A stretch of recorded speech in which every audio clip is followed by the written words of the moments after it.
یہ مینا کی زمین ہے. مینا کون سی زمین ہوتی ہے؟ جہاں پر قربانی دی جاتی ہے. مینا قربانی کی جگہ ہے بھائی. یہاں وقت بھی دینا پڑے گا, قربان کرنا پڑے گا, یہاں پیسہ بھی قربان کرنا پڑے گا, یہاں تک جان بھی قربان کرنا پڑے گی. خبر آ گئی کہ فلاں جگہ پر خطرہ ہے مجلس عزا کو, فلاں جگہ عزاداروں پر کسی حملے کا امکان ہے, تو ہم اپنے گھر میں بیٹھیں گے یا ہر جگہ سے زیادہ وہاں پر اپنی حاضری کو ثابت کریں گے؟ جی یہ ہونا ہے نا, قربانی کی جگہ ہے نا.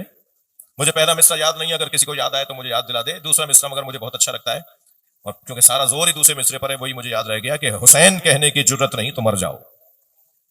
بھائی یہ کام آسان کام نہیں ہے, یہ پھولوں کی سیج نہیں ہے, یہ آزمائشوں کی جگہ ہے, یہ امتحانات کی جگہ ہے. یہ کیسے ممکن ہے سب سے بڑا امتحان دینے والے کا ذکر ہو رہا ہو اور ذکر سننے والوں کا امتحان نہ ہو؟ یہ کیسے ممکن ہے؟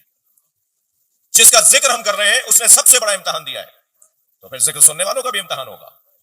سب سے پہلا میرا اور آپ کا جو امتحان ہوگا, شاید ضیاء بھائی اسی مشن کو لے کر بہت عرصے بعد پاکستان میں قدم رنجہ فرما رہے ہیں کہ پلٹیے اپنے آبا و اجداد کی روایات ازا کی طرف.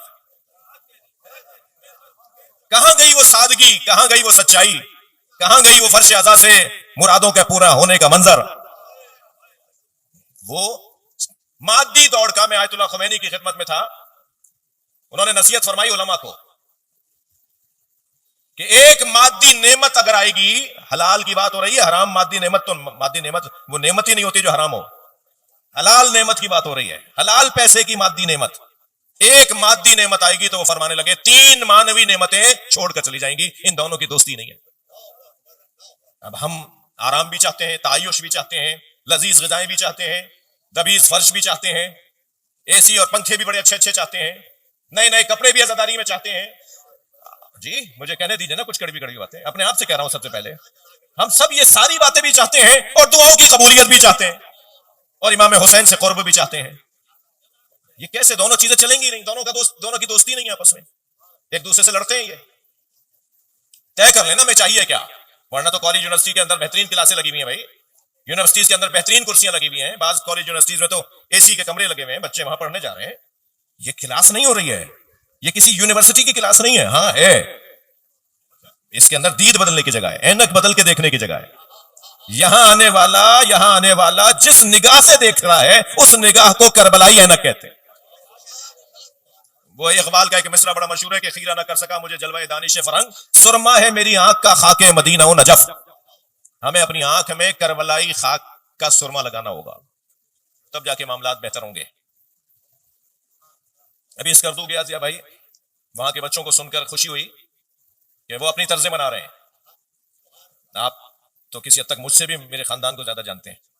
ہمارے دادا پردادا خود کوئی خان صاحب نہیں تھے, وہ سید تھے بھائی, سادات گھرانے سے, سادات تھے, سید تھے, وہ خان صاحب نہیں تھے, گویے نہیں تھے, معاف کیجیے گا. ہاں وہ خود طرزیں بناتے تھے, وہ خود بندشیں بناتے تھے, وہ خود بہروں کو منظم کرتے تھے, طرزوں کو منظم کرتے تھے. جی سارے بھائی مل کے بیٹھ جاتے تھے اور طرزوں کو بناتے تھے, اور پھر مرثیے کی طرز مرتب ہو گئی, اب سلام کی طرز مرتب ہو گئی. سردار حسین زیدی صاحب آپ کو یاد ہوں گے, حیدرآباد والے, رضی بھائی کے سسر, رضی بھائی, وقار بھائی, رضی بھائی. سردار زیدی صاحب میرے دادا ابرار حسین کے ساتھ پڑھواتے تھے, وہ ان کے جونیئر تھے. جعفری صاحب کو یاد آ رہی ہیں چیزیں. تو میں نے ایک دفعہ سردار زیدی صاحب سے پوچھا کہ میرے دادا, زیادہ بچپنا تھا میرا, ایسے ہی پوچھ سکتا تھا, میں نے پرانی بات ہے, میں نے کہا میرے دادا زیادہ بڑے سوسخان تھے یا آپ کے پاس زیادہ ہنر ہے؟ تو کہہ لیں بیٹا تمہارے دادا میرے استادوں کے برابر تھے, میں نے ان سے سیکھا نہیں مگر میرے وہ سینئر تھے, میرے استادوں کے برابر تھے. تو میں نے کہا ان سے کوئی وابستہ یاد, آپ کو کوئی یاد ان کی وابستہ ہو, کوئی آپ کے ذہن میں ہو تو وہ کچھ واقعہ ان کا کوئی بتائیں. کہنے لگے ایک دن انہوں نے میرا سلام سنا, مجھ سے سلام سنا, تو مجلس کے بعد مرثیہ آباد میں انہوں نے پڑھا, تو میں مجھ سے مجلس کے بعد کہنے لگے یہ سردار یہ کلام بھی لکھ دے مجھے, اور آئندہ یہ کلام میں پڑھوں گا. کہنے لگے زندگی بھر نہ وہ کلام میں نے دوبارہ پڑھا نہ وہ طرز دوبارہ پڑھی, اس لیے کہ میں نے اپنے بڑے کو دے دی. یہاں تو کوئی بڑا ہی نہیں ہے بھائی کسی کا, آپ سے تھوڑی کہہ رہا ہوں, آپ ناراض کیوں ہو رہے ہیں؟ یہاں تو 2 چیزوں نے میری قوم کی, ہماری قوم کی, آپ کی قوم کی کمر توڑ ڈالی ہے, جھکا ڈالی ہے. کم سے کم 2 چیزوں نے کمر جھکا دی ہے ہماری قوم کی, بتا دوں. ایک صلوات ہدیہ کریں محمد و آل محمد. ایک علمی دنیا میں سیلف اسٹڈی والے لوگ, بغیر کسی عالم سے سیکھے ہوئے, خود بہت بڑے عالم ہیں, ہم نے 5 کتابیں پڑھی ہیں. بھائی ہم اس قبیلے سے تعلق ہی نہیں رکھتے کہ جہاں حسبنا کتاب اللہ کا نعرہ لگایا گیا ہو. ہمارا کوئی تعلق نہیں اس قبیلے سے جو کہتے ہیں ہمیں کتاب خدا کافی ہے. ہم تو کتاب کے ساتھ استاد کو مانتے ہیں. کتاب سمجھانے والا کوئی ہو, کتاب پڑھانے والا کوئی ہو. اور دوسرے میرے عزیزو, کیونکہ اہل بیت نے, میں نے قصدن اس گفتگو کو شروع کیا ہے, کیونکہ اہل بیت نے ہمیں شعر و شاعری کی طرف راغب کیا ہے, اس لیے کہ نثر کی عمر کم ہے, نظم کی عمر طویل ہے. یہ والی گفتگو, میری فلاں تقریر, میرے وہ غدیر اور مباہلے والی گفتگو آپ 2-3 جگہ تو سنیں گے, چوتھی جگہ کہیں گے مولانا 4 جگہ سن چکے ہیں آپ سے, اب یہ والی گفتگو آپ دوبارہ مت کیجیے گا, کب تک سنائیں گے ہمیں. لیکن آپ کلام کو کہتے ہیں ضیاء بھائی وہی کلام سنائیے جی, یزدان وہی نوحہ سنائیے. ارے بھائی 25 دفعہ تم نے یزدان سے یہ نوحہ سن لیا اور پھر بھی 26ویں مرتبہ کہہ رہے ہو وہی نوحہ سناؤ. یہی فرق ہے نظم اور نثر کا. نثر بار بار نہیں سنا جاتا مگر نظم کو بار بار سنا جاتا ہے. اہل بیت جانتے تھے ہمارا ذکر جس چیز کے ذریعے سے آگے بڑھے گا اسے نظم کہتے ہیں. اب دیکھیں بھائی, حیدرآباد سے آئے ہوئے مہمان تو نعرہ لگا رہے ہیں اور آپ کے یہاں کوئی سناٹا مچا ہوا ہے, کوئی سلواتی پڑھوا دے.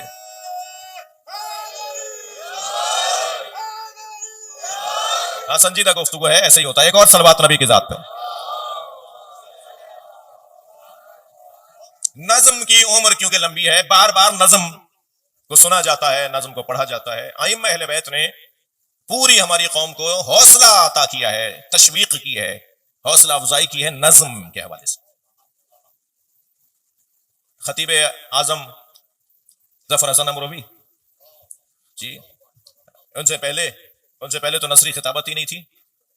ہمارے یہاں مرثیے کے اوپر نوحہ ہوتا تھا, نوحے پہ سلام ہو جاتا تھا, مجلس ہو جاتی تھی. مرثیہ ہوتا تھا, میں ان بچوں کو بتا رہا ہوں جن کے لیے شاید نئی بات ہو. سوسخانی ہوتی تھی, مرثیہ ہوتا تھا, بہت ہوتا تھا, تحت اللفظ ہوتا تھا, اور اس کے بعد نوحہ ہوتا تھا, زیارت ہو کے مجلس ہو جاتی تھی. میں کہتا ہوں کہ اگر نظم میں جو, جملے کو بہتر کراؤں, نثر میں جو اس وقت بگاڑ ہے نا, اگر اس بگاڑ کا حل نہیں ہے نا تو پلٹ آؤ اسی عزاداری کی طرف جس میں ابھی بھی کچھ نہ کچھ بچا ہوا ہے.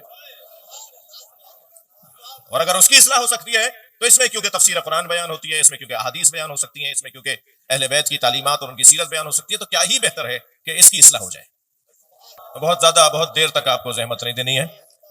میں ایک دو باتیں اور کہوں گا, شاباش, میں ایک دو اور باتیں عرض کروں گا, اور وہ یہ کہ یہ تیاری ہونے جا رہی ہے, دوبارہ سے عزاخانے سجیں گے, علم, خریرے, پنجے, چھڑیں دوبارہ سے نکالی جا رہی ہیں جی. تعزیے کا سامان, بانس خریدے جا رہے ہیں, کھپچیاں کاٹی جا رہی ہیں جی, اس پہ سجاوٹ کا سامان خریدا جا رہا ہے, زلجنہ کا سامان دوبارہ سے نکال کے دیکھا جا رہا ہے کہ اسے کیسے بہتر کیا جائے گا. تیاریاں ہو رہی ہیں. عزاخانے دوبارہ سے امام حسین مہمان ہونے جا رہے ہیں, دوبارہ سے ہمیں توفیق حاصل ہونے جا رہی ہے ذکر امام حسین کی. کون کہتا ہے کہ صاحب وہ روایتی نوحہ خوانی اگر نہیں ہوگی اور وہی جدید انداز کی نوحہ خوانی ہوگی جس میں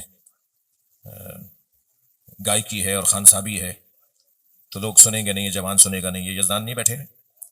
سب سے بڑی انجمن آج بھی کراچی کی, میرے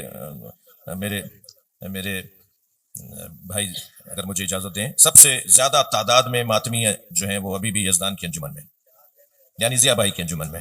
ایسا ہی ہے. اس کا یہ مطلب تو نہیں ہے کہ نہیں لوگ نہیں آئیں گے, لوگ نہیں نکلیں گے, آج کا بچہ نئی طرزوں کی طرف راغب ہو گیا, ایسا کچھ نہیں ہے جی. ہزاں میں عاشور کے دن بھی کنگھی کر کے آؤں گا, میں عاشور کے دن بھی استری والے کپڑے پہنوں گا, میں 9 محرم کو بھی پرفیوم لگا کے آؤں گا جی, 8 محرم کو بھی میرے جوتوں پہ پالش ہوگی. خدا کے واسطے یہ مجھے اپنے عمل سے ثابت کرنا ہے نا کہ میں عزادار ہوں. پہلے طے کروں میں عزادار ہوں یا مہمان ہوں. میں تو عزادار ہوں نا, عزادار ہوں تو پھر میرے ہولیے سے پتہ چلے کہ میں عزادار ہوں. بہت ساری چیزیں میں مانتا ہوں کہ بہت ساری چیزیں وہ 50 سال پرانی والی نہیں پلٹ پائیں گی, میں مانتا ہوں. اور انگریز کے ہاں وہ غریب لوگ نہیں تھے ہمارے بڑے جو پرانے کپڑوں کو رنگوا کر پہنتے تھے. وہ اس لیے نہیں رنگواتے تھے کہ ان کے پاس قوت خرید نہیں تھی, نہیں ایسا نہیں تھا. پیسے والے لوگ تھے وہ, اپنے زمانے میں اس دور کے پیسے والے لوگ تھے, وہ نیا کپڑا خرید سکتے تھے. مگر ان کے نزدیک آج بھی, ان کے نزدیک اس وقت بھی یہ بات روشن تھی کہ محرم میں نئے کپڑے پہننے کا مطلب عزاداری نہیں ہے. عزائی اگر انداز اپنانا ہے تو سادگی ہوگی, کپڑے پھٹے ہوئے سے بھی ہوں تو کوئی عیب نہیں ہے.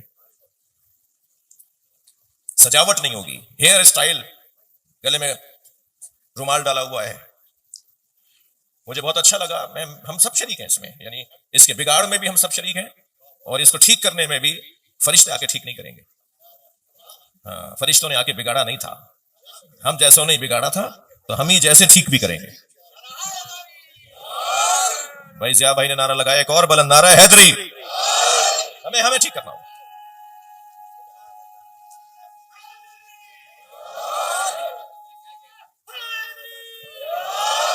عارف بھائی ٹھیک کہہ رہا ہوں, یہ ہو سکتا ہے, ہو سکتا ہے. چارپائیاں الٹ جاتی تھیں, 10 دن تک دودھ نہیں پیتے تھے, بچے نہیں پیتے تھے.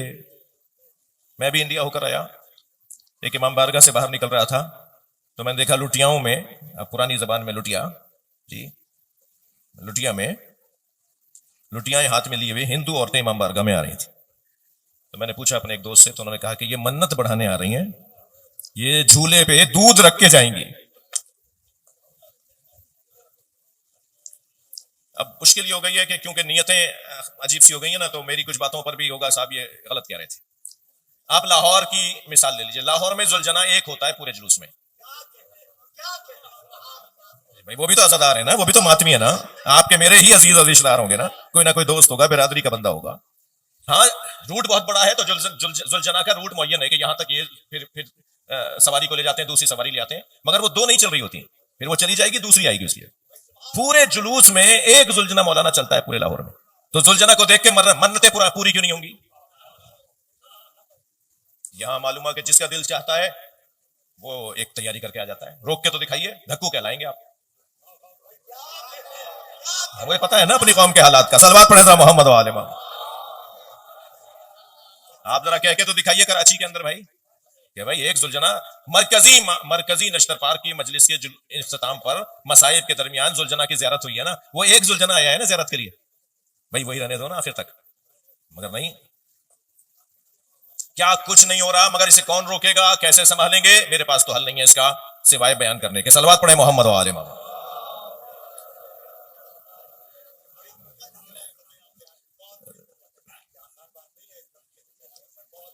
اللہ آپ کو صحت عطا فرمائے, تا دیر ہمارے درمیان بار بار ہر سال آپ کو یہاں آنے کا موقع دے. شاید 2-3 سال آپ آ گئے نا, تو یہ سادگی کا دور پلٹ آئے گا, اور ماحول پھر دوبارہ سے وہ بزرگوں والا ماحول ہو جائے گا. جی واہ, وہ وقت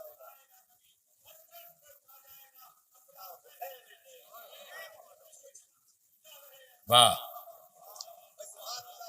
مرکزی امامیہ ٹرسٹ لطیف آباد حیدرآباد کے صدر ہیں جو نعرہ لگا رہے تھے. ایک صلوات پڑھیں محمد و آل محمد. مل کر صلوات عطیہ کریں نبی اور آل محمد. اس سے زیادہ مناسب بھی نہیں ہے کہ میں اپنے آپ سے گلے شکوے کروں.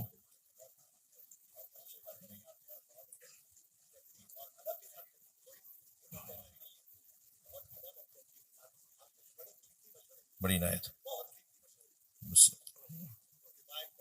جی ذکر فإن الذکر تنفع المؤمنین. قرآن یہی عرض کر رہا ہے نا ضیاء بھائی, کہ قرآن یہی فرما رہا ہے نا کہ بار بار دہراؤ, بار بار دہرانے سے مومنین کو فائدہ ہوتا ہے. بار بار دہرانے کی ضرورت ہے نا. وہ کیا چیزیں ہیں جو اچھی چیزوں کو دوبارہ دہراؤ, جو اچھی چیزیں نہیں ہیں انہیں دہرانا نہیں دہراؤ. تو جو باتیں کر رہا ہوں وہ اچھی چیزیں ہیں تو انہیں دہرانا چاہیے. وضو کر کے مجلس میں آئے میرے جوانوں, آپ سے بات کر رہا ہوں. قربتاً اللہ مجلس میں آئے, اپنی جوتیاں ہی نہیں اتار کر آئے, اپنی دنیا بھی باہر چھوڑ کر آئے. جی ہم سب جوتیاں اتار کے بیٹھے ہیں نا. مولا علی نے جوتیوں کا نام دنیا رکھا ہے. ہم امام بارگاہ کے باہر حیثیت والے ہوں گے, فرش عذاب فقیر حسین ہے. کوئی ہوگا فیکٹری کا مالک, کوئی ہوگا کہ کس گریڈ کا افسر, کوئی ہوگا کسی حیثیت کا مالک, لیکن جیسے ہی امام بارگاہ میں آیا یہ حسین کا فقیر ہے. جب تک اس فرش عذاب پر میں اپنی ذات کی نفی نہیں کروں گا. اب خدا کے واسطے میرے بڑے بھائی ہیں مولانا, کوئی اس کا کوئی اور مطلب نہ لیا جائے. یہ مجلس میں اسٹیج کیوں بن رہا ہے؟ یہ ممبر ہے یا اسٹیج ہے؟ اسٹیج تو کسی فنکشن میں ہوتا ہے. مجلسوں میں بھی اب اسٹیج سجیں گے. نیاز کو تو پہلے ہی لنگر کر دیا. بھائی لنگر کہیں اور چلتا ہے, مجھے ساری باتیں مت کرنے دو. نیاز چلتی ہے مجلس اعظم میں. یہ کیمرے بند کریں تو میں اور کھل کے کہوں نہیں.